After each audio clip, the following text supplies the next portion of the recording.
Jakarta masih menjadi magnet urbanisasi masyarakat Indonesia, sehingga banyak orang yang nekat mengadu nasib di ibu kota.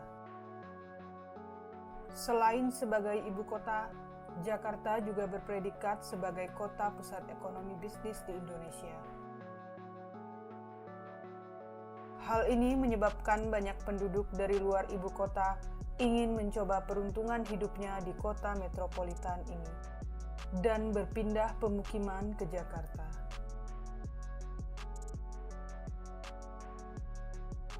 Namun, pertambahan penduduk yang pesat ini telah menimbulkan banyak permasalahan sosial baru di Jakarta.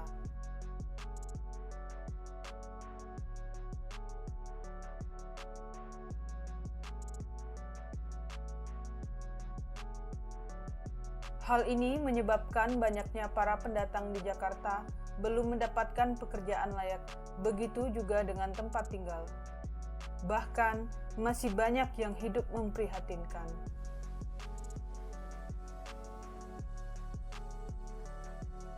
Tapi, itu sudah menjadi hal biasa di sini. Mereka sudah menjadi satu kesatuan di dalam kehidupan urban kota Jakarta. Dapat kita lihat, masih banyak orang-orang yang tinggal di kolong jembatan atau di sudut-sudut kota yang jarang diperhatikan warga. Salah satunya adalah Kuli Sindang.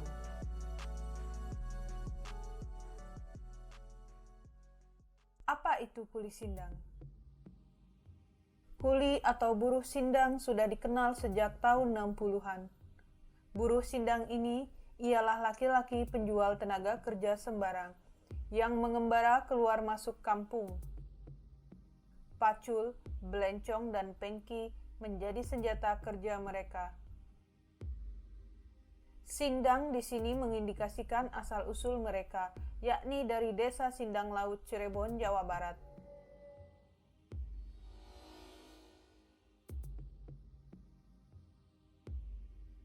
Di balik cangkul-cangkul yang berjejer di trotoar depan Taman Makam Pahlawan Kalibata, ada sejarah panjang tentang Kuli Sindang.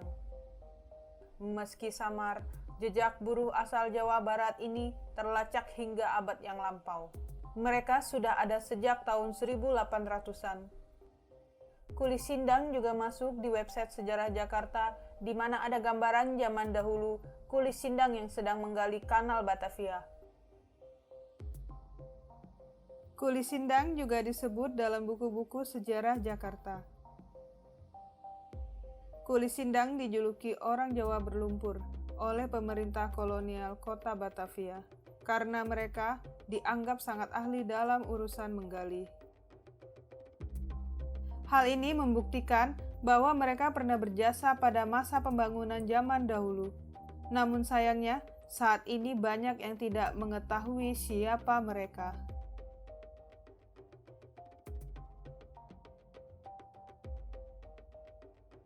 Memasuki tahun 2000, redupnya pembangunan di Jakarta membuat mereka mulai tidak digunakan lagi.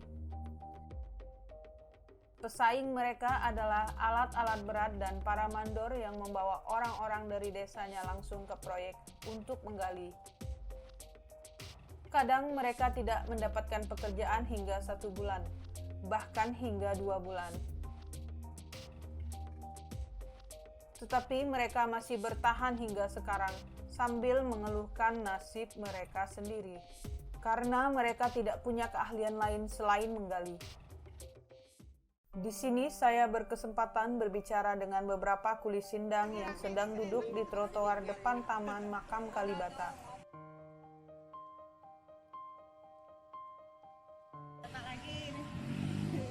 Pak Ubed, kuli sindang yang berusia 64 tahun ini sudah menjadi tukang gali sejak tahun 80-an. Udah berapa lama Pak jadi kuli sindang? Udah lama, dari tahun 80. Dulu awalnya jadi kuli sindang kenapa Pak?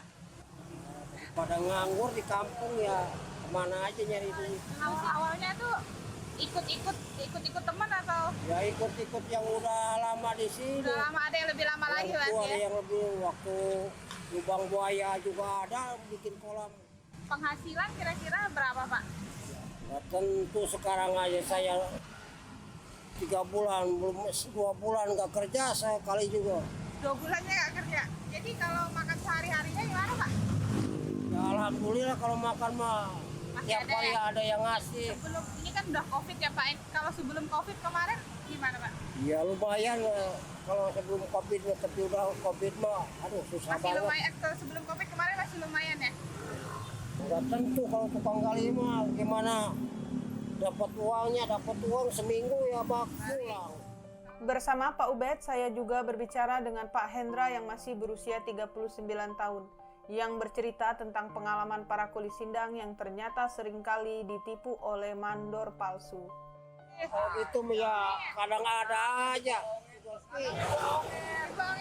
Bolongan tahu-taunya ditinggal nggak jadi, HP-nya pada diambil.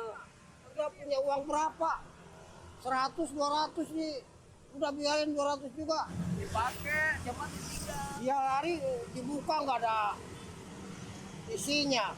Kadang-kadang kalau kerja itu manggil ada ya panggilan kerja sono. Aduh saya nggak bawa HP, pinjam dulu HP. Tahu-taunya orangnya kabur. Terus kalau udah ditinggal kayak gitu gimana? Balik sendiri? Pulang sendirilah. Ngongkos sendiri.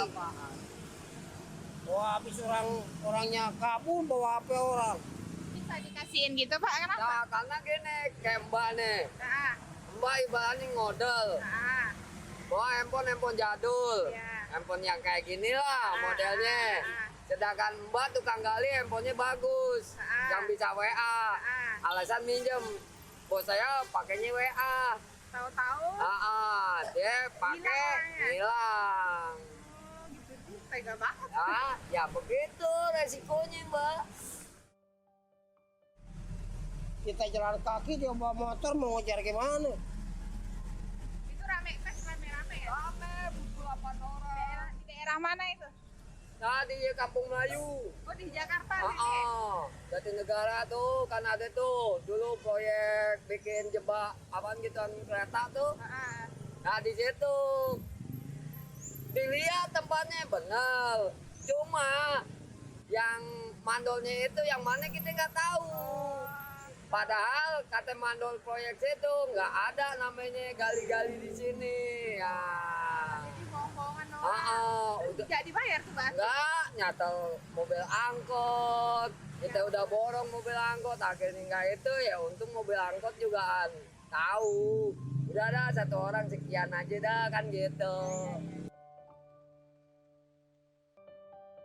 Penghasilan kayak gitu masih nutup nggak Pak dengan?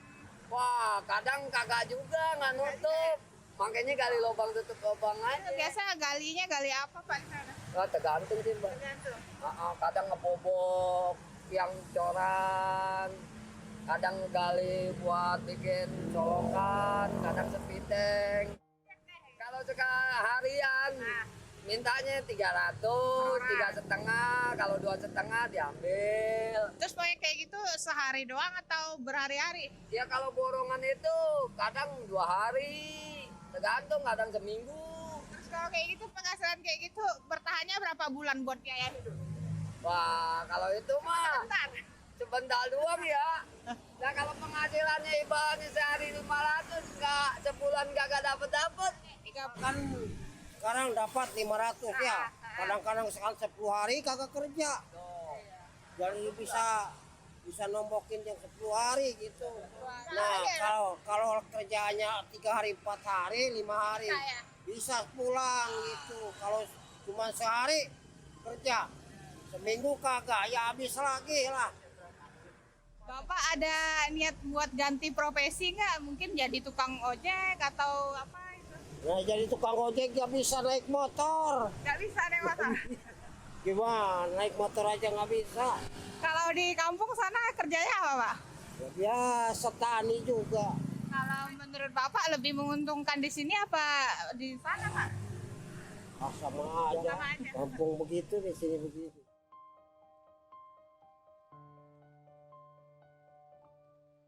Harapan Bapak sekarang kayak gimana nih ke masyarakat, ke pemerintah atau gimana, ada nggak? Wah, orang nggak sekolah mah nggak ada. Nggak ada buat pemerintah, nggak masuk.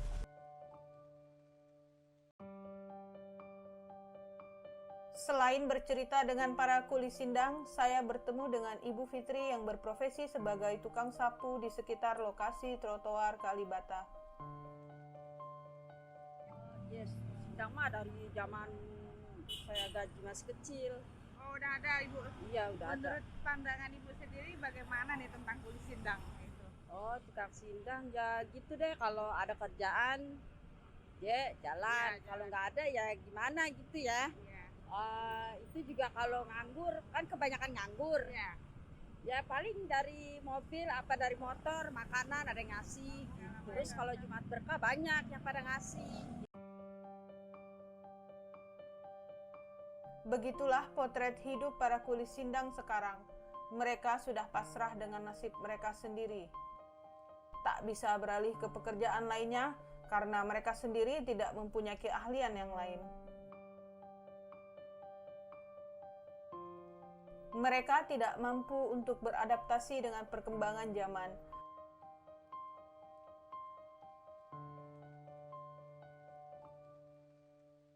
Kita hanya bisa berharap agar pemerintah lebih peka terhadap orang-orang seperti mereka.